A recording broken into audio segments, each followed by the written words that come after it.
श्री गणेशाय नमः। श्री सरस्वत्यै नमः। श्री गुरुभ्यो नमः। सर्वचैतन्यरूपां माध्यां विद्यां च धीमहि बुद्धिं या नः प्रचोदयात्। सत्य ज्ञान ब्रह्म विद्या में आपका स्वागत है।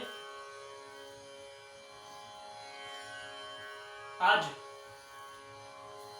यज्ञोपवीत किस तरह से बदलते हैं और यज्ञोपवीत किस तरह से पहननी चाहिए, उस नियमों को लेकर मैं यहाँ आपके सामने आया हूं।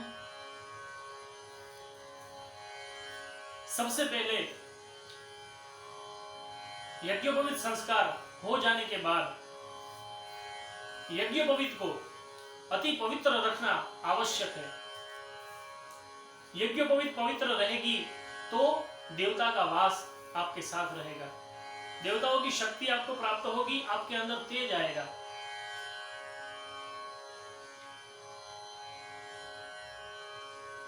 तो यज्ञोपवीत कब बदलनी चाहिए? यज्ञोपवीत के नियम है।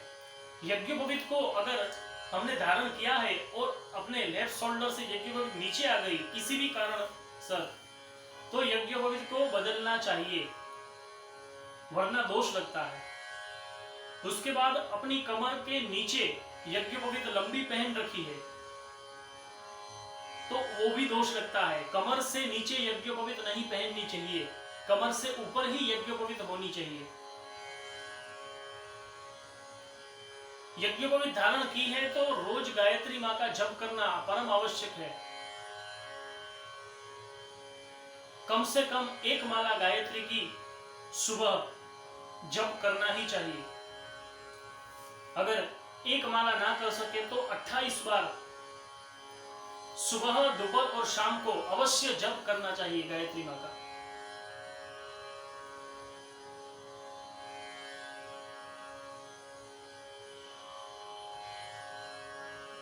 उसके बाद यज्ञोपवीत कब बदलनी चाहिए?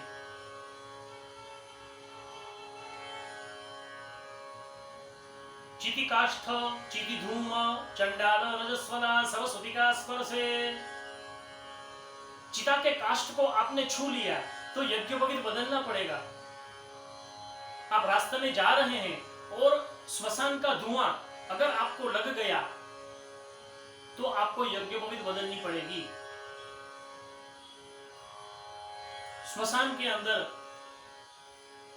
किसी चांडाल को आपने स्पर्श कर लिया तो आपको यज्ञोपवीत बदलनी पड़ेगी। शव को आपने स्पर्श किया, डेड बॉडी को, तो आपको यज्ञोपवीत बदलनी पड़ेगी। सूतिका को आपने स्पर्श किया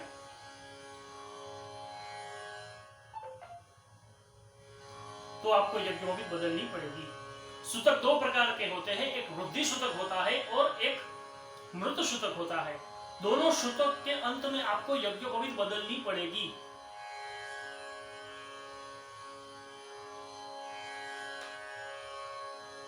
उसके बाद मण मूत्रोत्सर्गे, जब दीर्घ शंका और लघु शंका जाए, उसके बाद कान के ऊपर चढ़ाना भूल गए तो यज्ञोपवीत बदलनी चाहिए। गले में माला की तरह कभी यज्ञोपवीत को धारण कर लिया तो यज्ञोपवीत बदलनी पड़ेगी।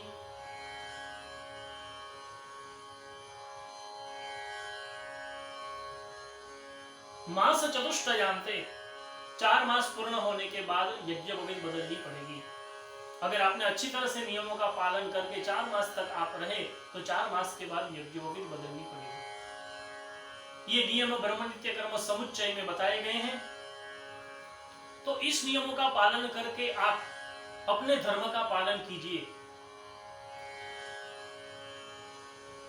YouTube के माध्यम से बहुत सारे विद्वान जन हैं, पंडित जन हैं जो सच्चा ज्ञान प्रदान करते हैं सबको, लेकिन फिर भी मैं ये छोटा सा प्रयास कर रहा हूं जिससे आप लोगों के पास कुछ अच्छा विचार, अच्छा धर्म का मार्ग मैं आपको बता सकूं, ऐसा मेरा प्रयास है। मेरी यही प्रार्थना है कि सब ब्राह्मणों को अपने धर्म का पालन कीजिए, यज्ञोपवीत को पवित्र रखें, गायत्री माँ का जप करें। गायत्री से बढ़कर और कोई श्रेष्ठ कार्य ब्राह्मणों के लिए नहीं है, कहीं हाथ फैलाने की आवश्यकता नहीं है। न गायत्र्याः परो देवो, गायत्री से बढ़कर कोई देव नहीं है, ऐसा कहा गया है। कहीं जाने की जरूरत नहीं है, कहीं हाथ फैलाने की जरूरत नहीं है।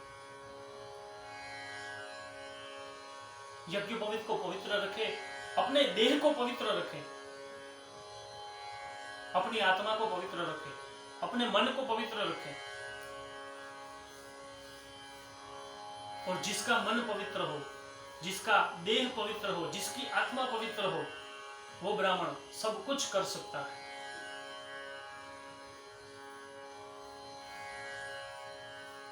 और हमारे शास्त्र में तो सभी नियम बताए हैं। ऐसी कोई चीज नहीं है, ऐसा कोई संकट नहीं है जिसका निवारण हमारे शास्त्र में न हो। सभी प्रकार के नियम बताए हैं, सभी प्रकार की प्रॉब्लम का सॉल्यूशन बताया, लेकिन उसको करने के लिए अपने में सामर्थ्य चाहिए।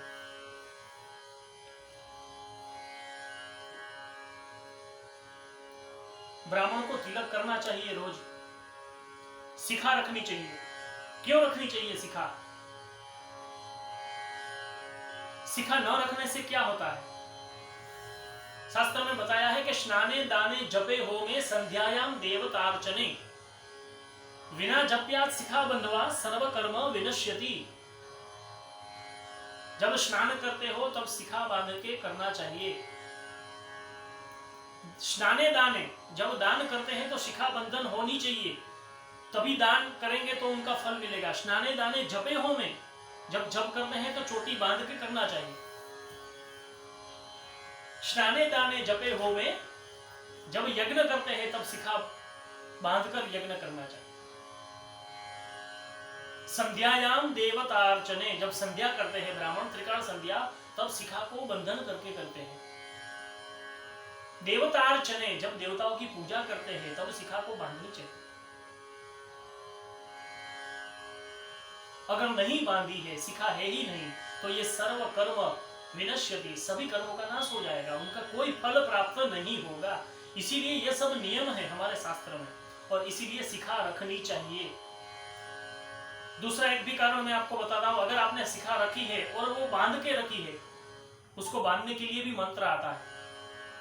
वो मंत्र बांध के अगर आप शिखा रखी है और आपकी शिखा बांधी हुई है, आपके ऊपर कोई मारण प्रयोग नहीं कर पाएगा, कोई मूठ चोट नहीं डाल सकेगा, इतनी शक्ति है शिखा के अंदर। तो मेरा यही प्रयास है, अपने धर्म का पालन कीजिए, जितना हो सके उतना अपने धर्म का पालन कीजिए। क्यों? क्योंकि धर्मो रक्षति रक्षितः। आप धर्म का पालन करेंगे तो ही धर्म आपका रक्षण कर पाएगा। इसीलिए मेरी आप सबसे प्रार्थना है, अपने धर्म का पालन कीजिए। मुझसे किसी भी प्रकार की क्षति हो गई हो तो क्षमा कीजिए, और आप कुछ इस बारे में और ज्यादा जानते हैं तो कमेंट करके भी मुझे बता सकते हैं। मेरी ये बात आपको अच्छी लगी हो, ये ज्ञान आपको अच्छा लगा हो, तो इस वीडियो को लाइक कीजिए, शेयर कीजिए, सब्सक्राइब कीजिए, और इसी तरह हमारे साथ बने रहे। सत्य ज्ञान ब्रह्म विज्ञान। जय श्री कृष्णा, जय माता दी।